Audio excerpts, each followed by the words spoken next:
people person. And I noticed that after 5 whole units about the universe and the planet, we haven't seen any people yet.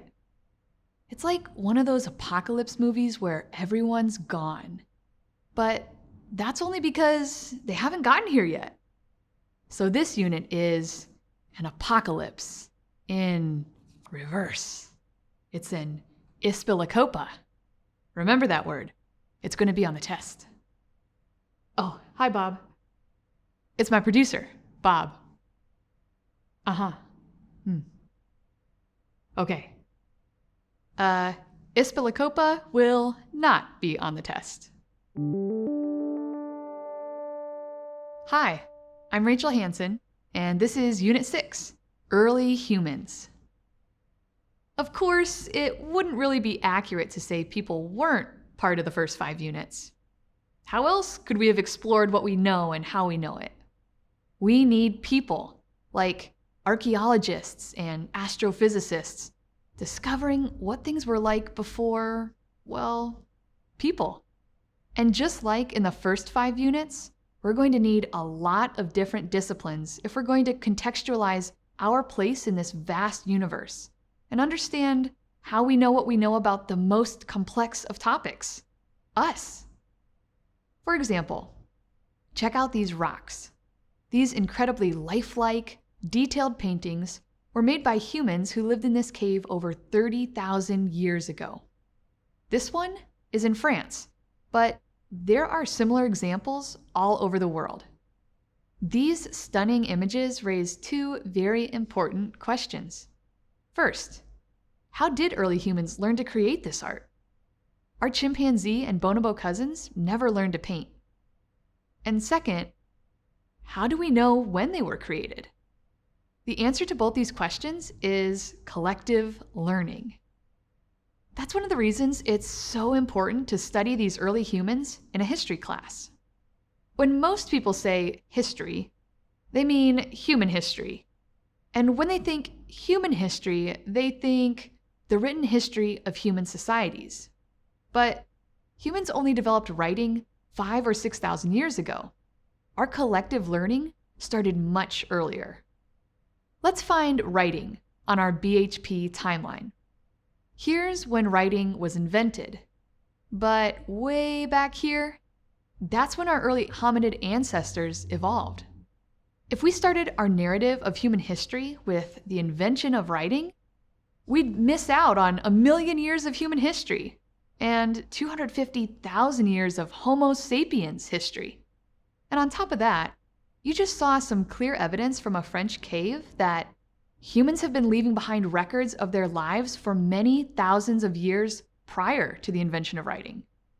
And with disciplines like archaeology and technologies like carbon dating, we can dig back even further in time to understand the stories our ancestors left behind.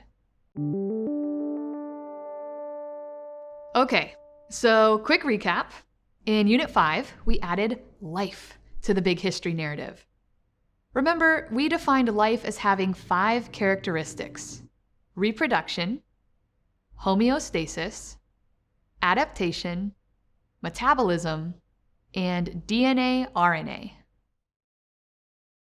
Then we examined the origins of life on Earth, which probably occurred around deep ocean vents where the lava mixed with complex chemicals and water to create the first single-celled organisms.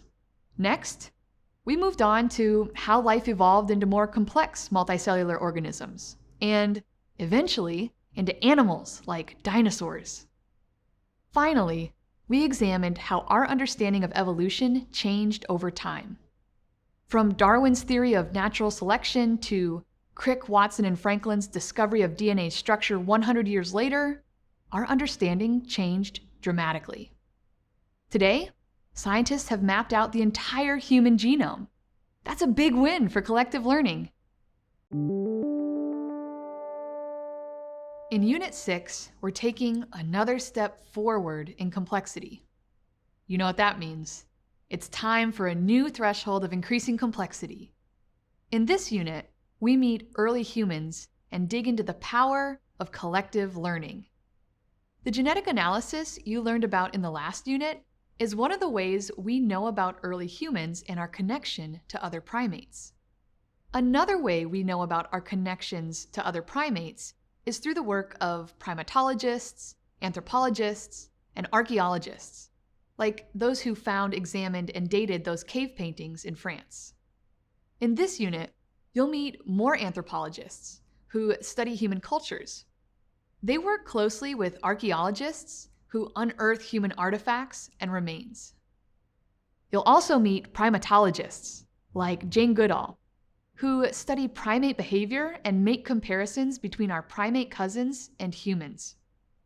It takes an interdisciplinary team of experts to piece together the early history of humans. Thanks to centuries of collective learning in these fields, we know the ingredients and Goldilocks conditions needed for the new complexity of humans to emerge. Humans have powerful brains and symbolic language that allow us to share, record, and pass down knowledge from one generation to the next. That's collective learning. But collective learning didn't appear suddenly. It's the result of millions of years of evolution. There is evidence that a few early hominid species had this ability. We know this by studying the tools they left behind.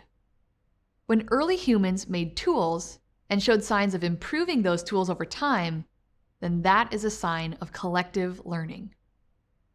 How did these early humans live? How did they get food, communicate with others, and share ideas?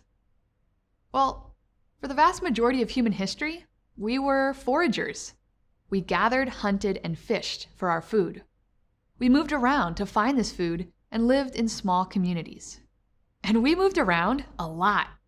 Beginning around 70,000 years ago, our Homo sapiens ancestors migrated from East Africa to populate the entire world. These early migrants had to adapt to a lot of new environments. Without collective learning, it's unlikely they would have survived and thrived. Over time, we innovated and shared more and more complex information that has allowed us to completely reshape our environments. That's really what makes our species so unique.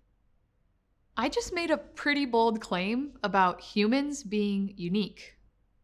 Do you believe me? Are we the only species that has the ability to communicate using symbolic language? What about parrots and other primates that learn sign language? At the end of this unit, you'll be asked to evaluate these questions.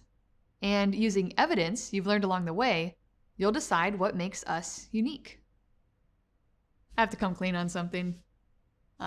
Before today, I thought this whole early humans thing was about people who showed up at 8 for a 9 o'clock appointment. Not true. I'm collecting more learning every day.